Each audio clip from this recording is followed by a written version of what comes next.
반갑습니다.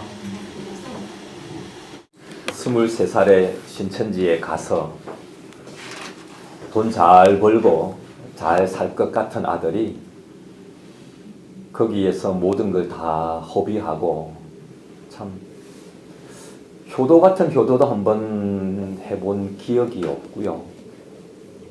자식으로 썼던 도리를 다 한 것도 무엇을 해드렸나 참 생각해 보면 한마디로 말하면 후회만 남습니다. 아마 여러분들의 그 자녀분들도 신천지에 가 있다면 대화라도 좀 되면 좋겠는데 대화조차 되지 않으니까 얼마나 속이 아프시겠습니까? 근데 제가 거기 30일 넘게 있다 보니까 왜 대화가 되지 않는가라는 걸 제가 좀 말씀을 드리려고 합니다. 오늘 목사님 말씀을 제가 들으면서 참 회개도 많이 하고 그냥 목사님 말씀을 하루 종일 더 듣고 있었으면 좋겠다라는 생각이 들 정도였는데요. 제가 고백하고 싶은 것도 있고 또 여러분께 그나마 신천지가 이런 부분들은 그 사람들이 믿고 있는 그런 부분이기 때문에 어떻게 깨야 되는가 하는 그런 부분도 좀 몇 가지를 말씀을 드리려고 합니다. 시간이 그리 많지는 않지만 우선은 신천지에 있는 사람들의 머릿속에는 뭐가 들어있느냐? 목적지에 왔기 때문에 그 어떤 것도 필요 없다라는 생각이 가득 차 있습니다. 성경은 지도입니다. 이만희 씨와 신천지는 그 지도가 말한 보물이라고 믿고 있습니다. 그러니 보물을 찾았죠. 그러면 지도는 더 이상 필요가 없는 지경입니다. 다시 말하면 이제는 더 이상 성경도 필요 없다는 거예요. 성경은 왜 필요하냐?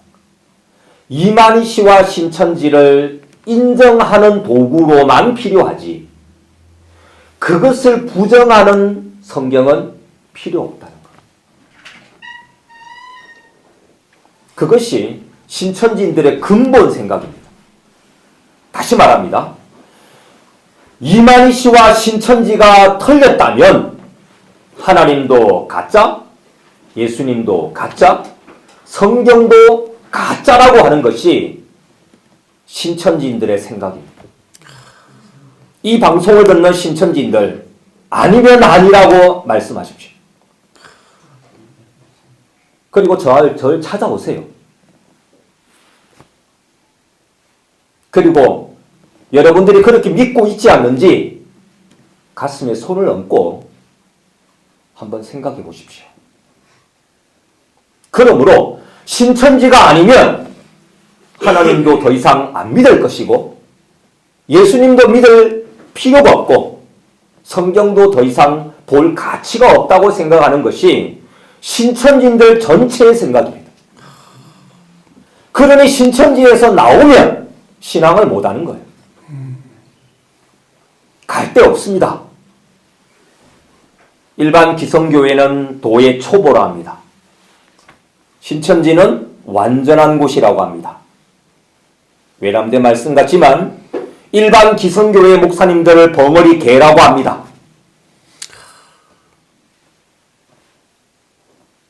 그들은 성경을 아무것도 알지 못하고 하나님도 예수님도 모른다라고 가르쳤고 그렇게 믿고 있습니다.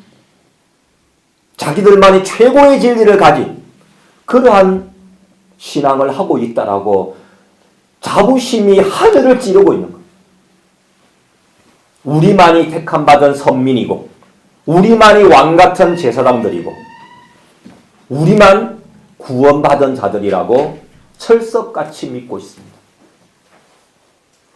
그러니 다른 말이 들릴까요? 절대 안 들립니다. 말씀을 따라서 신천지에 온 사람들도 이제는 그 말씀이 중요한 게 아니에요. 이만희 씨가 중요한 거예요. 왜? 그가 보물이니까. 다른 거 다 필요 없어요. 이만희 씨를 정당화하고 신천지를 정당화하기 위한 성경만 필요할 뿐이고 그것을 위한 조직과 신앙생활이 필요한 것이고 돈도 다 그것을 위해 필요한 거예요. 그러니 부모의 말을 듣겠습니까? 친구의 말을 들을까요? 목사님들의 말을 들을까요? 개 짖는 소리인데. 그게 신천지인들의 생각입니다. 제가 얼마 전까지 가진 생각이기도 했고요. 그렇게 가르쳤고 그렇게 믿었습니다.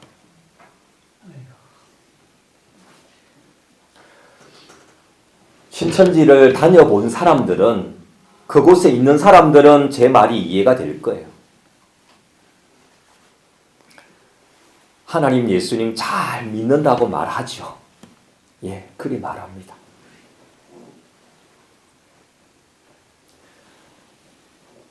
제가 오늘 목사님께 다시 말씀을 제가 듣고 사실 고백하고 싶은 부분이 뭐냐 하면 참 칠판 있으면 참 좋겠는데요. 다음에 준비하겠습니다. 참 이 습성을 못 버린다고 매번 이 칠판하고 분필만 들고 이 살던 버릇이 돼가지고 여러분 이제 생각을 하고 이제 들으시면 됩니다. 신천지인들은 자신들이 최고의 경지라고 생각합니다. 최고의 경지. 기성교회들은 저 바닥이에요.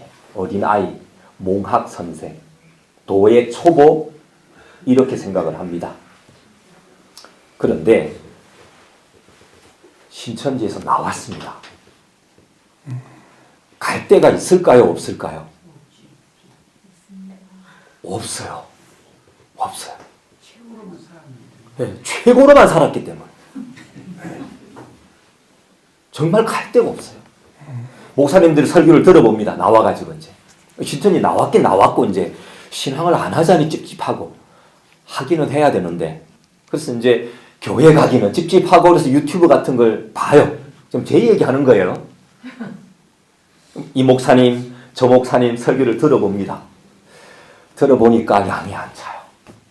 이분 거 들어봐도 양이 안 차. 저분 거 들어봐도 양이 안 차. 다 들어봐도 양이 안 차요. 왜 양이 안 차는지 아십니까? 많이 알았어. 최고로 알아. 신천지에서는 답을 내는 신앙을 합니다. 성경을 왜 보는지 아십니까? 답을 내기 위해서 봐요. 근데 목사님들의 설교를 들으면 답이 없어요. 또 답도 가끔 답을 내는 목사님들이 계신데 그 답이 다릅니다. 예, 목사님들마다 설명하는 게 달라요. 근데 신천지에서는 아닙니다. 답은 한 가지. 그리고 모든 성경은 답이 나와야 돼요. 그런 교육 속에 살다 보니까 목사님들의 설교를 들으면 이건 답이 없는 거예요. 그러니 확실하지가 않다고 느끼는 거죠. 그래서 그 목사님들의 말씀에 아멘 할 수가 없고 교회를 갈 수도 없고 신앙을 제대로 할 수도 없는 겁니다. 신천지에서 나왔지만 자신의 마음과 자신의 눈높이는 하늘을 찌르고 있는 거야. 여전히. 나는 최고의 지식으로 하나님과 예수님을 믿었다라고 생각하는 거예요. 근데 감히 저는 말합니다. 그 믿었던 것은 자기 하나님을 믿었던 것이지 자기 예수를 믿었던 것이지 참 하나님을 믿은 게 아니었다는 거예요.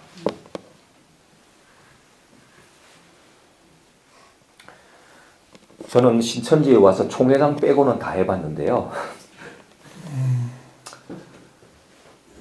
오랫동안 강사를 일을 했고 집화장은 제가 정식으로 집화장은 안 하고 집화장 대리 일을 해봤어요. 제가 불광동에 있을 때.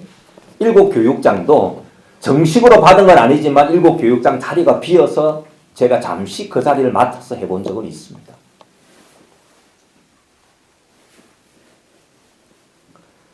그래서 우리 거기에서 나온 분들끼리 모여서 우리 그런 얘기를 한 적이 있어요. 우리가 거기가 아니라고 해서 나왔는데 왜 우리가 부르기는 아직까지 그때 받았던 직분을 부르고 있느냐. 뭐가 좋은 거라고. 그래서 뭐라고 부르면 좋을까? 우리끼리 의논을 한 적이 있습니다. 근데 아직 답을 못 내렸어요. 근데 저는 제 나름대로는 답을 내린 게 있습니다. 마태 12장 마지막 절에 보면 형제와 자매라는 말이 나와요. 여전히 저도 마음 한켠에서는요. 집화장이라 불러주면 좋고 교육장이라 불러주면 좋고 강사라고 불러주면 좋고 장로라 불러주면 좋고 원장이라 불러주면 좋고 권사라 불러주면 좋겠다는 그 마음이 여전히 자리 잡고 있어요. 왜? 너무 오랫동안 그런 말을 들었기 때문에. 근데 거기서 제명을 당하든 탈퇴를 하든 저는 이제 형제로 돌아가야 된다고 생각하는 사람입니다. 그 말은 뭐냐 하면 신앙생활을 다시 해야 된다고 생각하는 사람입니다. 내가 믿었던 예수님은 오염된 예수님이었어요. 내가 믿었던 하나님은 신천지가 만든 자기 하나님이고 이만희의 하나님이었지 성경이 말한 하나님이 아니었다는 거예요. 그것을 인정하고 다시 처음으로 돌아가서 신앙을 하지 않으면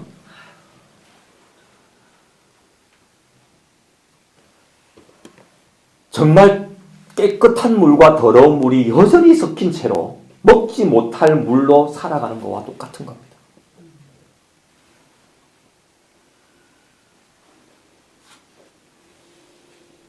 저는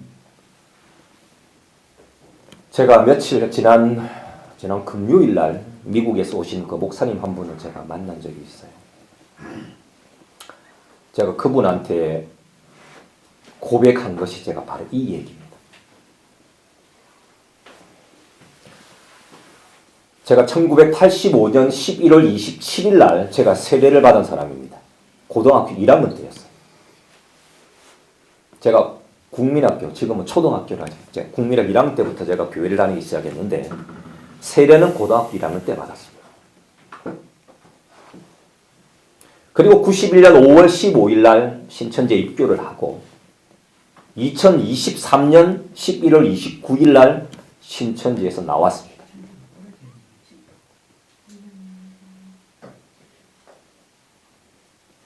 자, 그러면 제 신앙이 신천지라는 최고의 진리를 자부하던 거기서 다시 출발을 할 거냐? 그 높이에서 다시 출발을 할 수 있느냐? 저는 그게 안 된다고 보는 겁니다. 다시 처음 바닥으로 내려와서 솔직히 제가 양심 고백합니다. 다시 처음부터 하나님이 어떤 분이며 예수님이 어떤 분인지 배우고 신앙을 처음부터 다시 해야 된다고 생각을 합니다.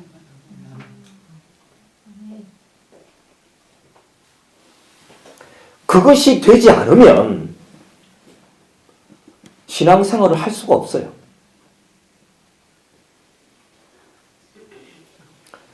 이 말씀을 드렸더니 그 목사님께서 말씀하시기를 제 핸드폰에 있습니다. 그날 밤에 자기가 묵고 있는 곳에 와서 세례를 받았으면 좋겠다 라고 말씀하셨어요.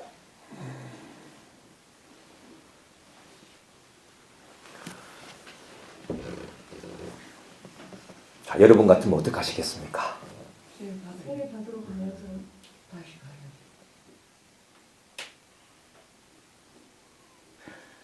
세례는 한 번만 자, 세례라는 말도 이제 앞으로 이제 시간 나면 이런 부분도 제가 좀 말씀을 드리겠는데요. 우리 장로교에서는 세례 그러면 머리에 물을 끼얹지요. 그렇죠? 침례교회 가면 물속에 잠깁니다. 근데 성경에는 보면 예수님이 물에서 올라오실 때에 성령이 임했다는 그런 말들이 나와요. 성경적인 그걸로 보면 사실은 저는 목사님 의견은 다를지 모르겠지만 저는 침례가 맞다고 보는 사람이에요. 물속에 푹 담겼다가 올라오는 게 저는 맞다라고 생각을 합니다. 의식에 대해서는 그렇다는 겁니다. 다만 그 의미하는 바는 물에 잠겼다가 올라오는 것은 잠기는 것은 십자가를 의미하고 죽음을 의미합니다. 옛 사람은 죽는 것을 의미하고 물에서 올라오는 것은 부활을 의미하고 새 사람으로 다시 거듭나는 것을 말합니다. 그것을 뜻하는 거예요. 씻는다는 차원이 아니라 죽고 사는 차원을 표현을 세례라고 했을 그렇지 사실은 죽었다가 다시 살아나는 거예요. 그러니까 죽지 않으면 살 수가 없어요. 그래서 바울은 뭐라 하냐면 나는 날마다 죽노라라고 했던 겁니다. 그러니까 이걸 우리식으로 표현하면 나는 날마다 뭘 받는다는 거예요. 세례를 받는다는 뜻입니다. 우리 김광호 집사님 말씀하셨지만 세례는 평생에 한 번 받는 겁니다. 외람되지만 저는 동의할 수 없습니다. 내가 지금까지 믿었던 것이 잘못되었다면 죽어야 됩니다. 그리고 다시 살아나야 됩니다. 여러분이 동의하실지 안 할지 모르겠지만 제 생각은 그렇습니다.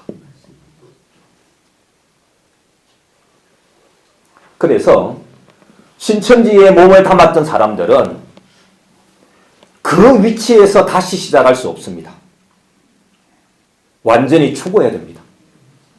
죽어야 다시 태어날 수 있는 것이지 거기 가지고 있는 생각, 거기에 가진 믿음, 거기에 가졌던 경력, 경험 그 위에 집을 지을 수는 없습니다. 철저한 죽음과 부활의 신앙을 맛보지 않으면 신천지인들은 다시 신앙하기가 저는 어렵다라고 생각을 합니다. 시간만 나면 참 많은 말씀을 제가 드리고 싶은데요. 이런 부분도 언제 한번 여유가 더 되면 좀 말씀을 드렸으면 좋겠고요. 아마 제가 나왔던 유튜브를 좀 보셨던 분도 계실 거고 보지 않으셨던 분도 많이 계실 텐데 제가 신천지에 나오게 된 결정적인 성경 구절이 시편 84편 11절입니다. 하나님은 해다라는 그 표현이에요. 하나님은 해. 그 구절 하나에 30년 동안 믿었던 것에 대한 잘못된 것과 올바른 것이 무엇인지를 알게 되었습니다. 우리 교회 오래 다니신 분들은 요즘도 이런 복음성가 모르는지 모르겠네요. 제가 91년도 이후로는 일반 기성교회를 다녀본 적이 없다 보니까 그래도 그때 기억나는 복음성가가 있어요. 혹시 여러분도 저랑 연배가 그렇게 많이 차이는 안 나실 것 같으니까 이런 노래 있었죠? 해 뜨는 데부터 해 지는 데까지 불러봤죠? 네. 그죠? 요게 시편 113편 1절부터 3절까지 나오는데요. 제가 성경 구절 안 까먹습니다. 왜냐면 이제 연관을 지어서 제가 외우다 보니까 1, 1, 3이면 간첩 신고하는 거잖아요. 그죠? 아니? 요새 바뀌었나요? 저는 이제 그런 식으로 성경 구절을 많이 외웁니다. 외울 때. 그래서 해 뜨는 데부터 해 지는 데까지 여호와 이름을 찬양할지어다. 그 내용을 가지고 복음 성가를 만들었던 거예요. 해는 뜨죠. 해는 지죠. 아닙니까? 영원히 지지 않는다. 그러니까 우리 눈에는 그래 보이잖아요. 그리고 다 그렇게 말을 합니다. 해 뜨면 보자, 뭐 해지면 보자 한다든지. 그러니까 사실은 해는 한 번도 뜬 적이 없어요. 진 적도 없어요. 해가 빛을 잃은 적도 없어요.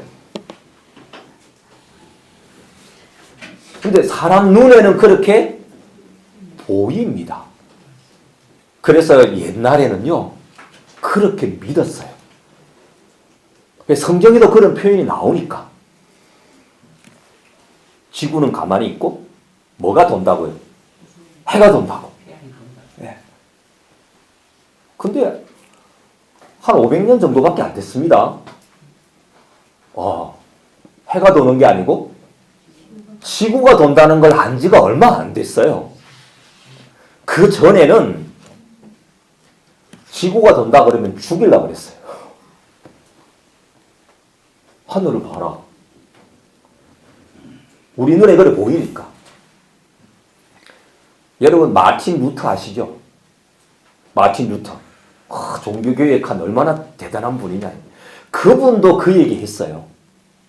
어떻게 신의 권위에 도전을 하느냐. 그 양반이 갈릴레이보다 앞에 사람이거든요. 그 시대는 다 그렇게 믿었던 거예요.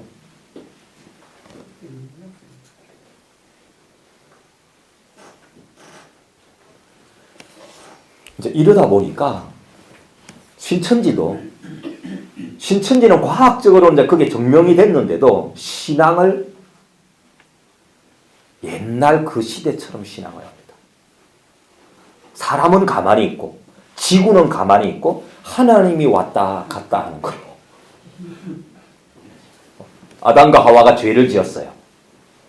누가 지구를 떠났는지 아세요? 하나님이 지구를 떠난답니다. 아니, 아담과 하와가 죄를 지었는데 왜 하나님이 집을 나가요? 성경에 하나님이 다시는 사람과 함께 하지 않겠다는 표현이 나오니까 하나님이 집을 나갔다고 그렇게 믿는 거예요. 그래서 우리가 잘하면 하나님이 다시 올 거랍니다.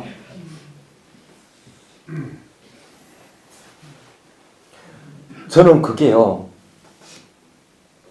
어마어마한 거라고 믿었어요. 신천지 있는 분들 다 그래 믿고 있습니다. 지금도. 하나님이 지구에 왔다가 갔다가 하나님이 오는 걸로. 그러면서 고전 15장 27절 28절을 인용합니다. 하나님은 이 만물 안에 들지 아니한 것이 분명하도다. 나중에는 하나님이 이 만물 안에 거하신다. 성경 구절을 탁 들이댑니다. 우와! 그렇다는 거. 신천지가 보여주는 대로 보고 믿으라고 강요하는 대로 믿게 됩니다. 왜? 하나님이 어떤 분인지를 잊어버렸거든요. 그때부터 신천지의 하나님이 내 안에 들어와요. 내가 전에 알던 하나님은 도망간 지 오래됐어요. 사라졌어요. 오염돼 버렸다니까요. 그래서 신천지인들이 믿는 하나님은 정상이 아니에요. 자기들만에게만 어울리는 하나님이라는 거예요.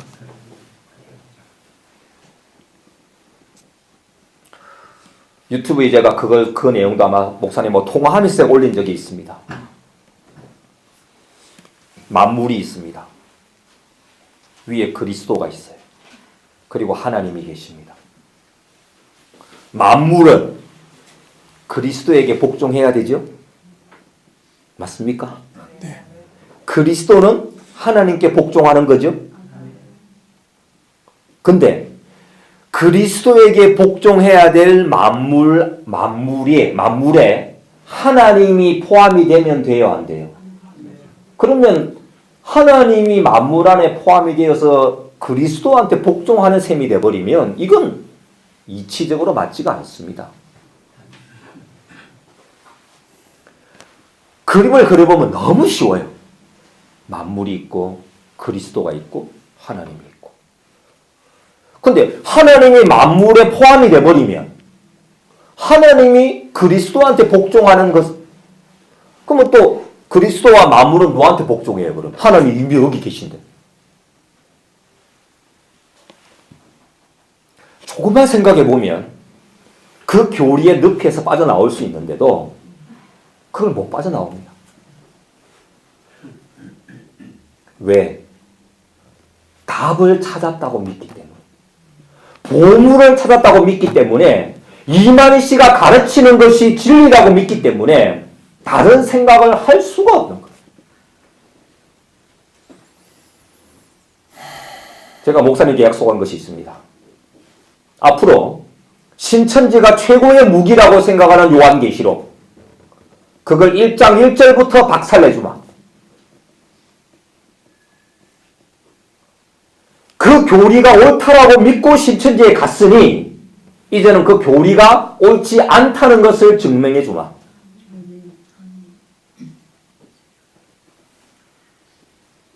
너희들이 보물이라고 생각하는 그 이만희 씨가 보물이 아니라는 것을 증명해주마.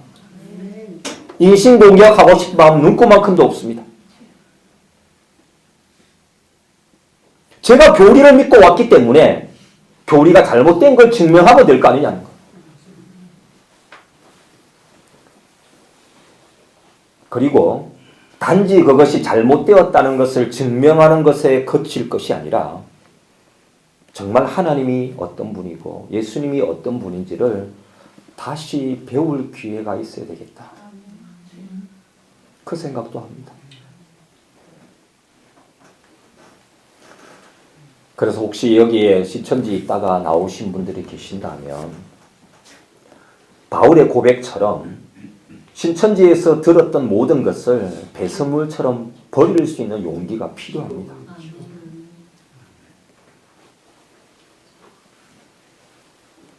어렵죠. 정말 어렵습니다. 바울 같은 사람은 그 시대에 어찌 보면 석학이었습니다. 석학.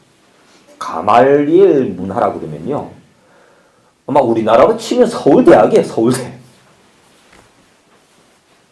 최고의 스승 아래서 배운 사람이라는 거. 율법에 정통했다고 그랬어, 자기가.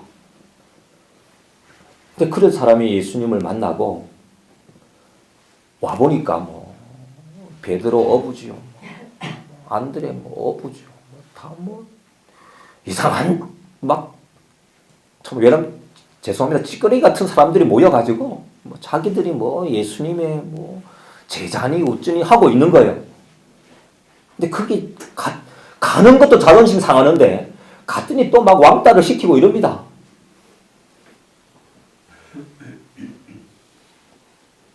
신천지 계시다 오신 분들 일반 교회 가면요 적응 안 되겠죠. 다 그렇게 말할 겁니다. 저 사람 뭐 진짜 뭐 이렇게 회심하고 온 거야, 아니면 뭐 거기는 뭐 추수꾼 하려고 이렇게 뭐 위장애가 들어온다며 뭐 그런 눈으로도 봅니다. 그게 현실이에요. 그러다 보니까 그냥 나온 사람들끼리 그냥 우리끼리 그냥 뭐 이렇게 있자. 대부분 그런 경우가 많아요. 정말 어떤 신천지에 나온 분들이 새 출발할 수 있는 그런 프로그램도 저는 필요하다라는 생각을 해봅니다. 그리고 혹시 이 자리에 뭐 제가 여러분을 의심하는 건 아니지만 여기가 뭐 하는 곳인가, 그래도 신천지에서 한가닥 하던 사람들이 나와서 무슨 소리 할 건지 알아보러 오신 분이 만약에 계신다면 솔직하게 말씀하시고, 저는 절대 환영합니다. 뭐 누구라도 오십시오. 저는 대화할 용기가 있고 아멘.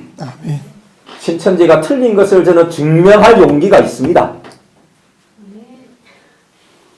뭐 숨어서 하고 싶은 생각 눈꼽만큼도 없어요.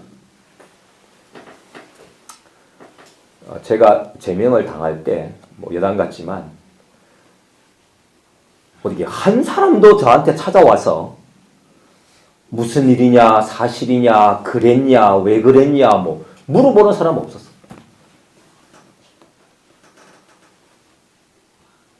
신천지는 자기들이 틀렸다는 말을 눈꽃만큼도 들을 여유가 없는 사람들.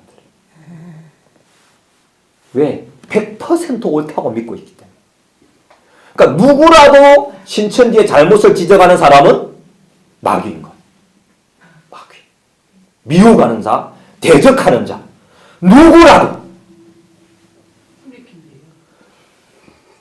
의심하는 마음으로 질문만 해도 마귀예요.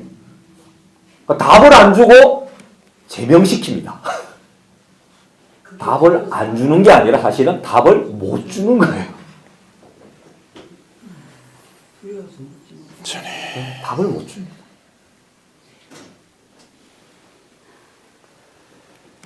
제가 기차를 타고 올라오면서 한 일주일 동안 제가 여러분에게 무슨 말씀을 드릴까 별거 다 적어놓은 거 하나도 지금 얘기 못하고 엉뚱히 얘기만 하고 있는데요. 다음에 기회 많습니다.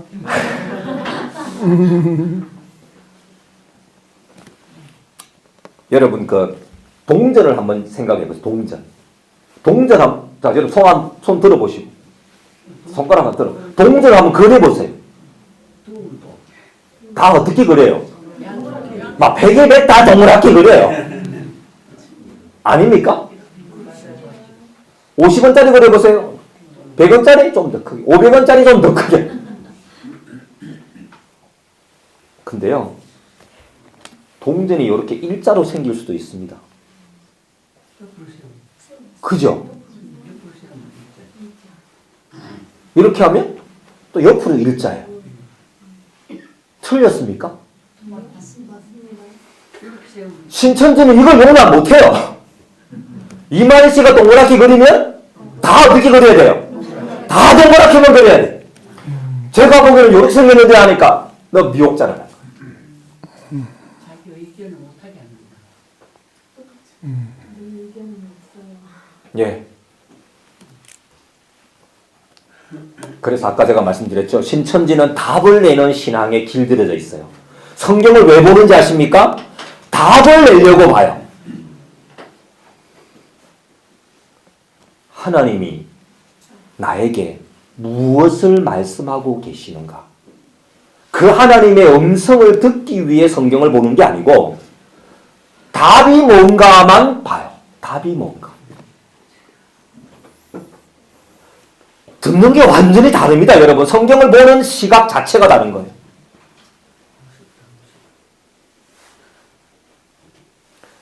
성경 얘기 나왔으니까 뭐 이 영상을 신천지인들 좀 보고 계셨으면 좋겠는데 성경 얘기 하나만 해볼게요. 마태복음 13장 24절 이후를 신천지인들은 참 좋아합니다. 왜냐하면 거기는 씨 뿌림과 추수에 대한 내용이 나오거든요. 그래서 자기들은 알고 기고 저 기성교에 남아있는 사람들은 갈아지고 이렇게 구분을 해요. 자, 성경을 말씀드려 보겠습니다.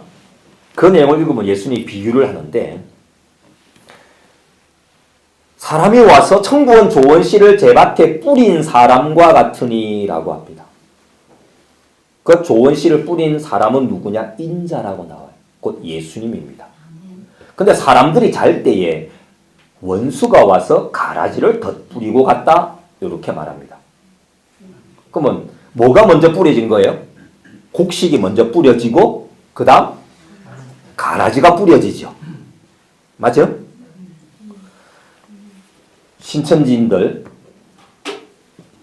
여러분이 믿고 있는 것은 가짜입니다. 왜 가짜냐? 신천지의 핵심 교리 배도와 멸망 구원의 순리에 비춰볼 때에 멸망자가 먼저 와야 돼요? 구원자가 먼저 와야 돼요? 신천지의 교리대로라면 멸망자가 먼저 와야 돼요. 멸망자가 씨를 먼저 뿌려야 되고 구원자가 그 다음 씨를 뿌려야 맞습니다. 그런데 예수님은 구원자가 먼저 씨를 뿌렸대요. 그리고 멸망자가 와서 나중에 가라지를 뿌립니다. 배도멸망 교리라 구원이라는 교리를 탁 틀을 만들어 놓고 자기들 맞는 것만 갖다 쓰는 거예요. 자, 그것부터 틀렸습니다. 두 번째, 거둡니다. 뭘 먼저 거둡니까? 가라지를 먼저 거둡니다. 가라지를 먼저 거두어라는 표현 성경에 나와요. 불사르고, 예? 불사르게 뭐요? 그다음 뭘 해요? 곡식을 거둔다 그랬습니다. 맞죠? 그러면 신천지에서는 이 밭을 교회를 일반 교회라고 그래요. 그 자기들은 추수되어 왔고 남아있는 자들은 가라지고 단에 묶여 있대요. 그 단에 어떻게 묶여 있느냐? 장로교, 감리교, 순복음 각 교단별로 목사님들이 다 단을 묶어놨대요. 못 나가게. 저 그렇게 가르쳤습니다. 지금도 신천지는 그렇게 가르칩니다. 과연 그럴까요? 먼저 거두는 게 뭐라고요? 그러면 좋습니다. 일반 우리 기성교회를 밭이라 합시다. 그러면 밭에서 먼저 신천지로 간 사람들은 자기가 누구라는 거예요? 아니지, 곡식이라고 하고 있지. 성경대로 한다면, 성경대로 하면요, 신천지에 먼저 간 사람들은 전부 가라지예요. 남아있는 사람들은 알곡이고. 거꾸로 얘기하고 있죠? 그럼 단으로 묶이긴 누가 단으로 묶여요? 신천지에 간 사람들이 12지파로 단으로 딱딱 묶어놨어요. 꼼짝달싹 못합니다. 나가면 죽는데요. 지파도 마음대로 못 옮겨요. 이사가도 안 옮겨줍니다. 한 사람이 귀하니까.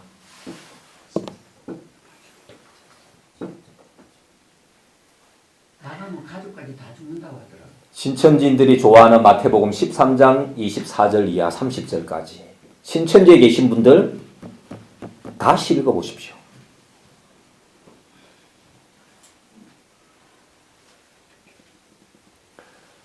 시간만 많으면 참 해드릴 말씀들이 많습니다. 제가 무엇을 안 가르쳐 봤겠습니까? 그 안에서.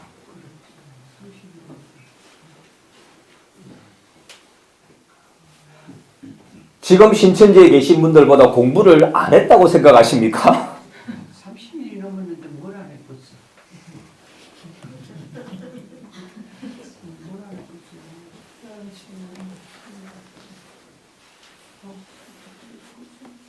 제가 늘 하는 말 중에 하나가 뭐냐면 신천지의 가장 큰 적은 과거의 신천지다. 이만희의 가장 큰 적은 과거에 이만희가 했던 말과 글과 책이다.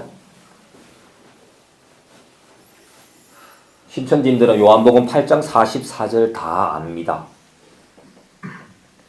너희 아비는 마귀다. 처음부터 거짓말하는 자다라고 해서 마귀는 거짓말하는 자라고 가르칩니다. 그러면서 자기들은 참말을 하고 이만희 씨는 참말을 하고 모든 바깥에 있는 목사님들은 거짓말하는 자들. 그래 가르칩니다. 참말인지 거짓말인지 어떻게 아십니까? 저는 점심을 안 먹었습니다. 어떻게 알아요? 참말인지 거짓말인지. 그 말만 들으면 알 길이 없어요. 근데 아침부터 지금까지 저랑 같이 있었던 사람이 있어. 그 사람한테 물어보면 제가 점심 먹었대서 안 먹었다 그랬어. 안 먹었다 그랬죠. 근데 그 사람이 뭐라냐면 점심 때 밥 먹던데? 나 그때 봤는데? 참과 거짓은 앞에 거하고 뒤에 거하고 맞춰보면 그때 드러나는 거예요. 이만희 씨 하는 말이 참말인지 거짓말인지 어떻게 알아요? 이만희 씨가 처음에 했던 말하고 중간에 했던 말하고 지금 하는 말하고 같은지 다른지만 보면 말 안 해도 돼. 아, 이거 거짓말했구나. 그럼 거짓말하면 그 아비가 누구라고요? 마귀고. 그럼 그 밑에 있는 사람들은 마귀 자식이고. 제가 그 말을 그대로 돌려드리려고 그래. 여러분, 하나님의 자녀라고 착각하지 마십시오. 여러분이 왜 마귀 자식인지 아십니까? 성경이 말해주니까. 근데 거기 있을 때는 저도 몰랐습니다. 어쨌거나 그 길을 합리화하려고 거기가 옳다라는 것은 대못을 박아놓고 어떻게 하면 그 주의를 한번 고쳐볼까, 개혁해볼까, 어떻게 좀 잘못된 것만 이렇게 걷어내면 되지 않을까? 처음에 이 생각했어요. 우리 여기 장로님 계시지만 개혁안을 만들었어요. 코로나 터지자마자. 개혁안 안 들어주면 기자회견할 거야. 다 써놨어요. 그러다가 다 목 날라갔어요.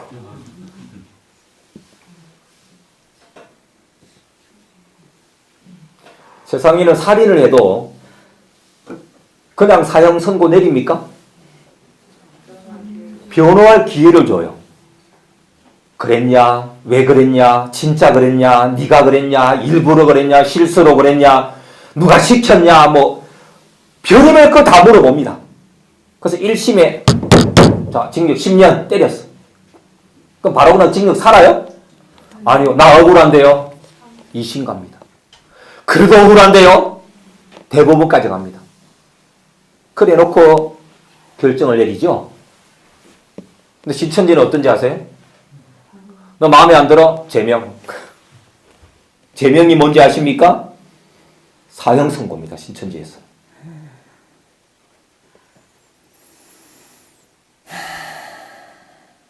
한 영혼이 천하보다 귀하다고요?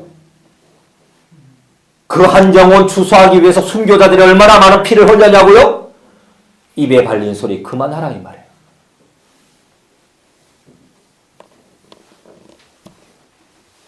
정말 성도들의 피를 얼마나 쪽쪽 빠른지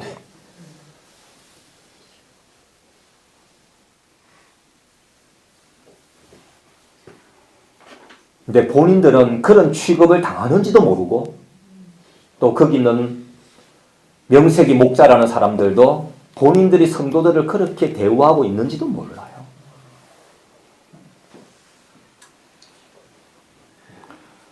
너무 참 가슴 아프고 힘든 일들이 참 많이 있습니다.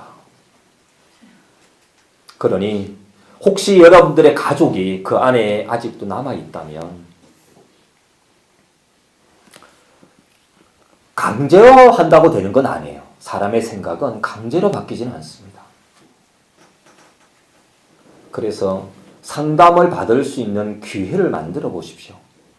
뭐 그 사람 아들 핸드폰을 빼들고 뭐 어떠고 뭐 이런 방법 하지 마시고 막 신천지에서 막 그런 얘기해요. 뭐 상담소나 뭐 이당 상담 받으려면 뭐 핸드폰 빼앗고 뭐 봉고차에 태워가지고 뭐 수면제를 먹이고 뭐 어쩌고 이상한 데 가둬놓고 뭐 한다고 그런 식으로 가르쳐요. 그러다 보니까 젊은 애들이 무서워가지고 우리 부모도 안 믿어요. 잡혀갈까 싶어서.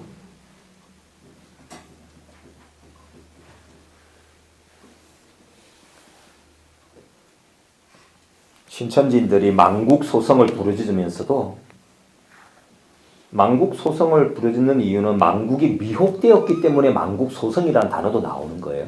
그럼 망국이 미혹됐다는 말은 신천지식으로 표현하면 선악과를 먹었다는 거예요. 그럼 선악과를 먹은 사람하고 얘기를 해야 소성시킬 거 아니에요? 신천지 논리라면. 근데 그 사람들은 선악과를 먹었다라고 지칭된 사람들이 있어요. 신천지에 나간 사람,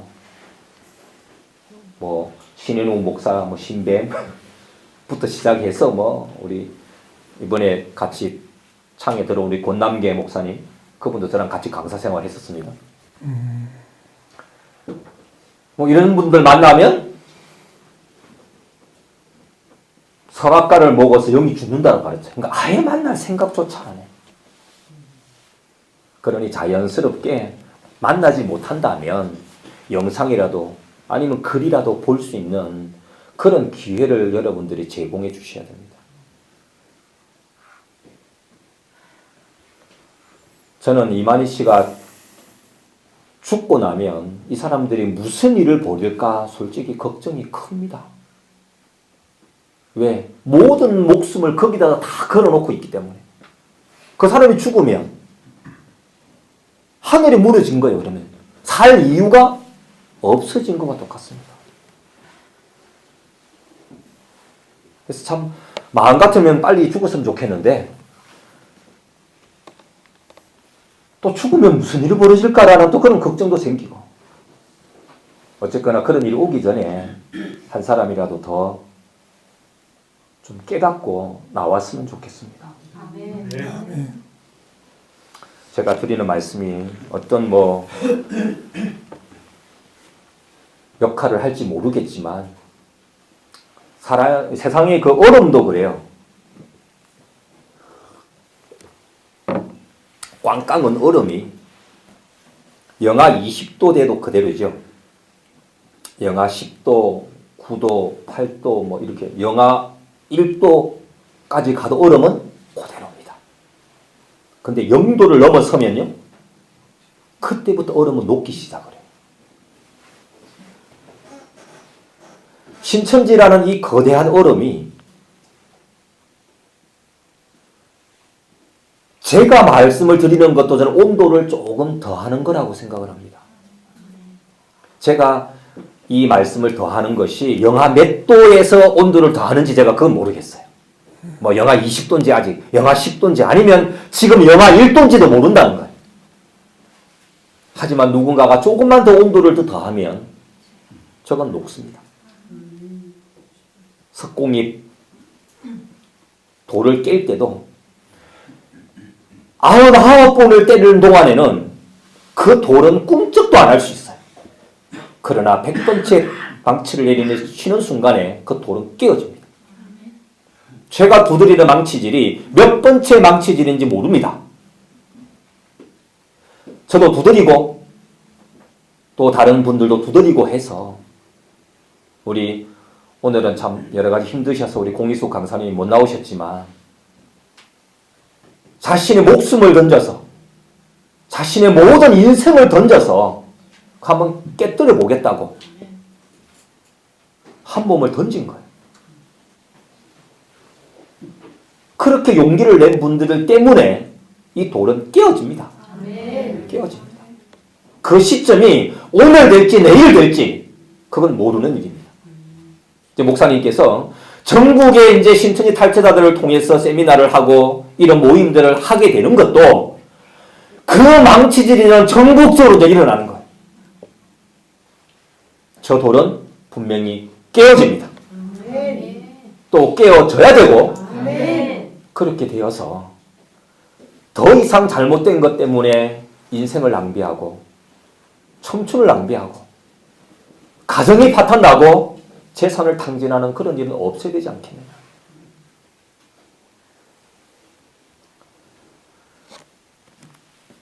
신천지에 계신 분들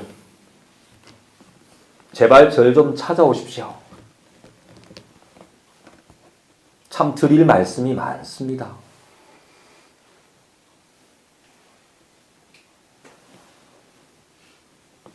제가 사진을 여러 개를 여기 갖고 왔는데 참 언제까지 이거 얘기를 몇 시까지 해야 되죠? 목사님? 우리 다른 분들도 말씀을 하셔야 되는데. 예, 그 사진 보여주면 돼요. 이 사진이 보이나요? 예, 잘 나옵니다.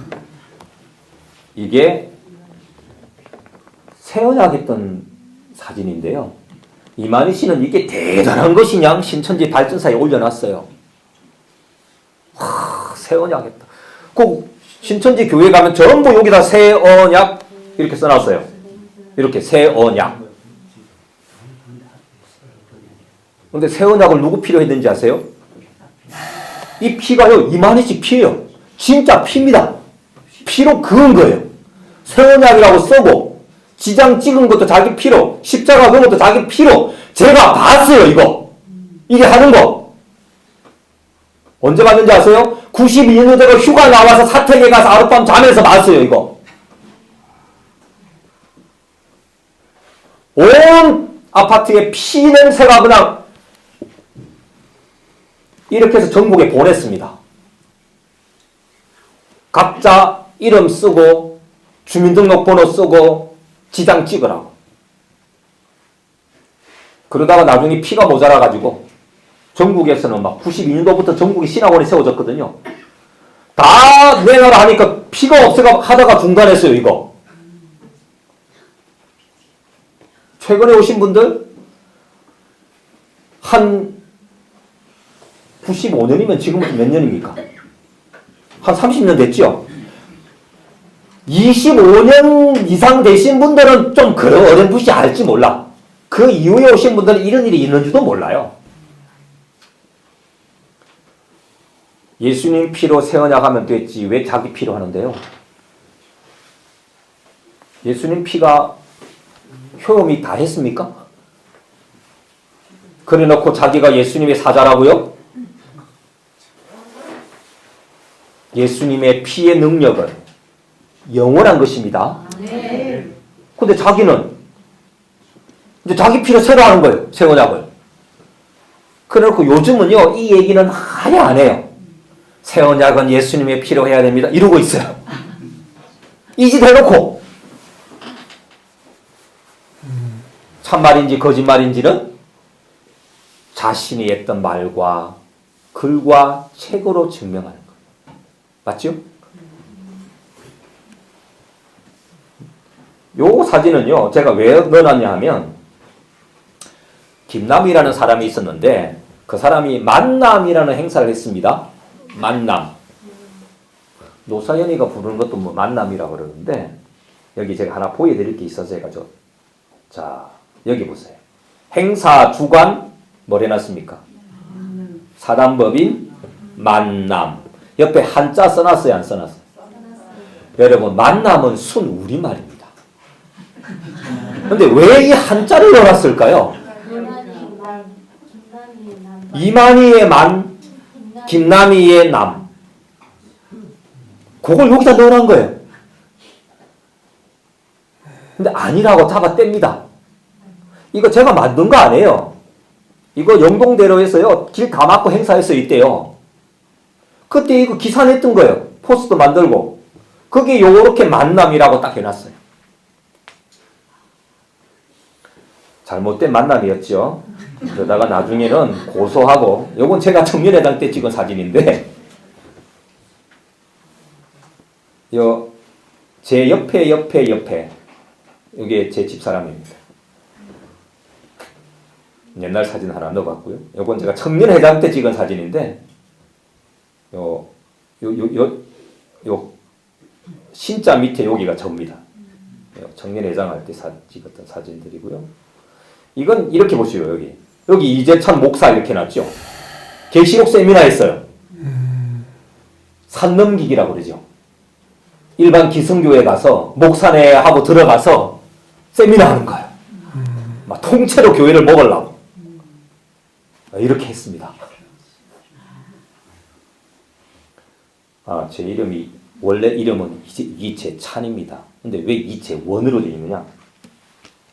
제가 총회 문화부장을 하면서 이름 발음하기가 너무 어려워가지고 제가 집사람한테 무슨 이름이 좋겠냐 물어보니까 이재원이 낫겠다고 그래가지고 그 제가 교적부에다가 예명을 한 더 넣었어요. 그 제가 이재원으로 나와 있어요. 이렇게 참, 이거는 강사 사령장을 받았을 때 사진인데요. 요 앞에 앉아 있는 사람이 저입니다. 이때 이제 강사 사령장을 받았고, 이거는 이만희 씨 회갑 때 사진이에요. 이만희 씨 회갑 때. 여기요, 금태 안경 끼고 이상하게 생긴 요 사람이 저입니다. 이때가 91년도입니다. 92년인가? 92년인가 보네.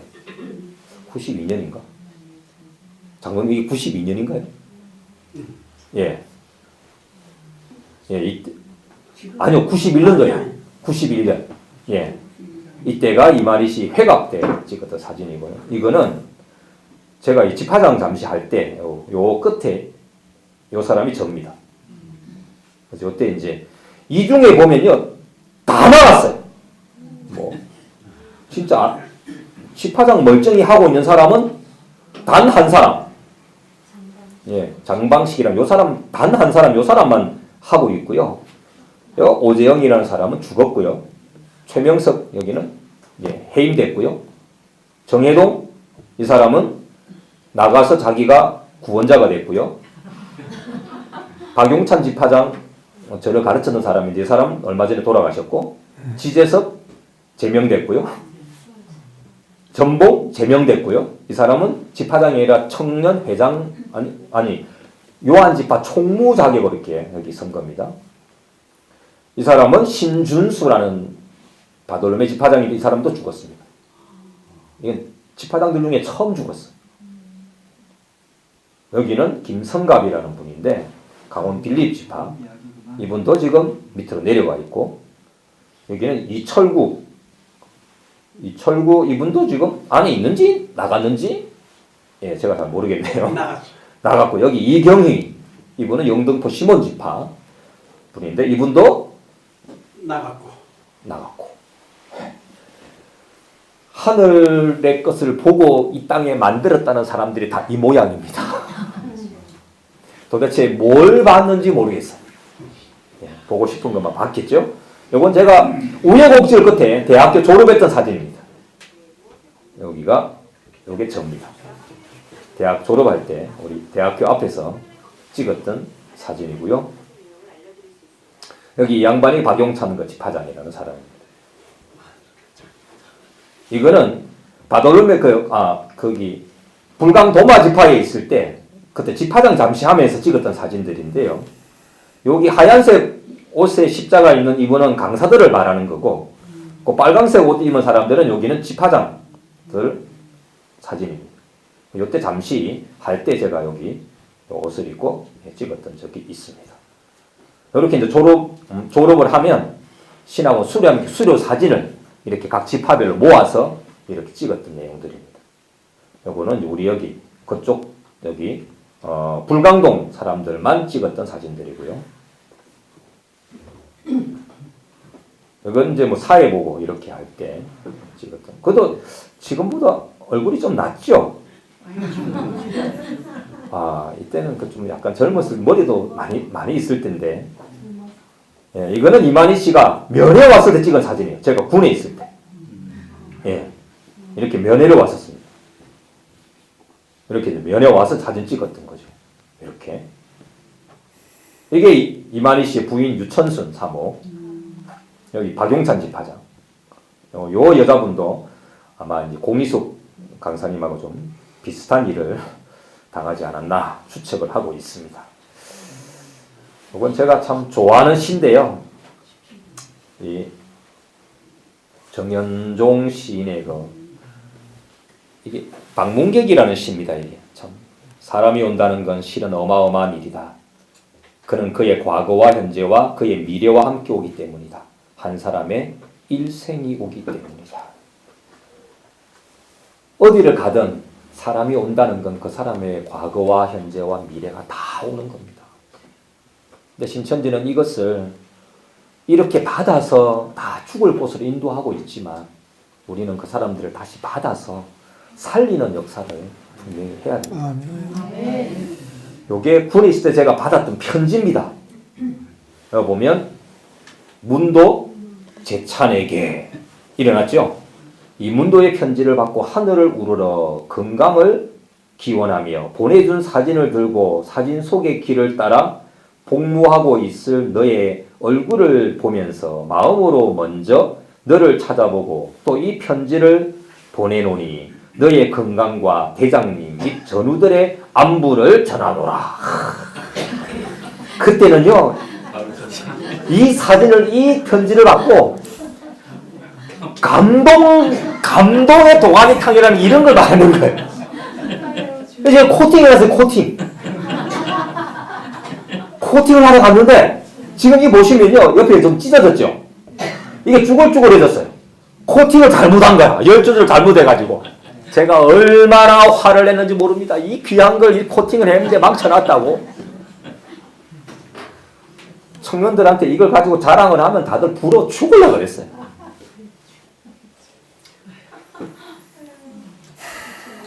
그래 놓고 나중에는 뭐랬는지 아세요?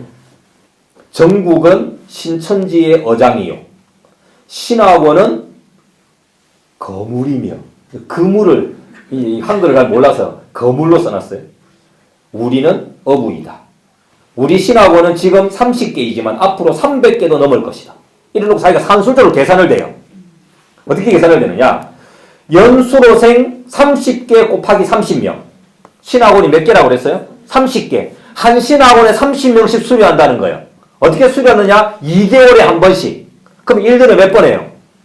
6번 하죠. 그러니 곱하기 30개 곱하기 30은 900명 곱하기 6이죠. 요래 계산을 된 거예요. 이런 거 몇 명이에요? 6, 9, 54. 5,400명밖에 안 돼요. 근데 이제 신학원이 300개가 될 거라는 거예요. 곧. 그 300개가 되면 30명씩 하면 몇 명이 졸업한다는 거예요? 9,000명. 2개월마다 한 번씩 하니까 곱하기 6 하면 54,000명. 54,000명씩 한 해에 졸업하면 몇 년 걸리는 거예요? 144,000 되려면 1년에 54,000, 2년 하면 108,000. 3년 하면 남아 안 남아요? 뭔 소리예요? 3년이면 끝나니까 군에 있을 때 제대로 준비하고 각오하고 오라는 거야.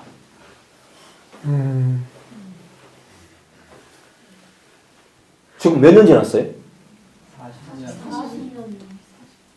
해마다 3년이에요. 해마다 3년. 참 제가 고백 하나 합니다. 제가 결혼을 할 때 우리 장인어른이 얼마나 말렸는지 몰라요. 그 명색이 부산대학이라 나온 놈이 그 부산에서는 부산대학은 약간 알아둔 대학이었어요. 그 이상한 데 빠져가지고 자기 딸을 데리고 가니 어느 장인이 좋아하겠어요. 제가 그랬습니다. 장인들은 3년만 기다려 주십시오.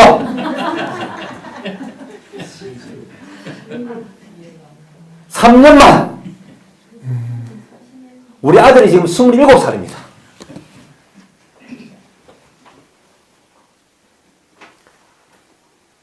(3년이요) 10번 지나가게 생겼어요.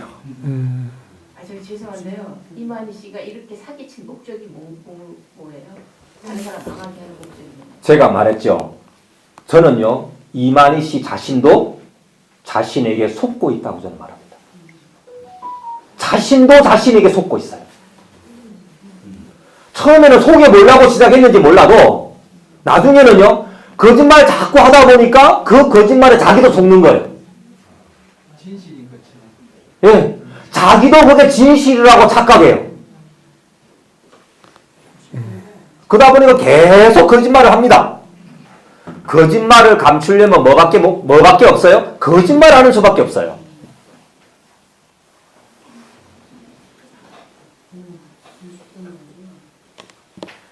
이렇게 해서 제가 편지를 받고요. 그래서 내 할 일에 양이 너무 많아 항시 바쁘다. 내내 건강을 기원한다. 이만희 탁 써주세요.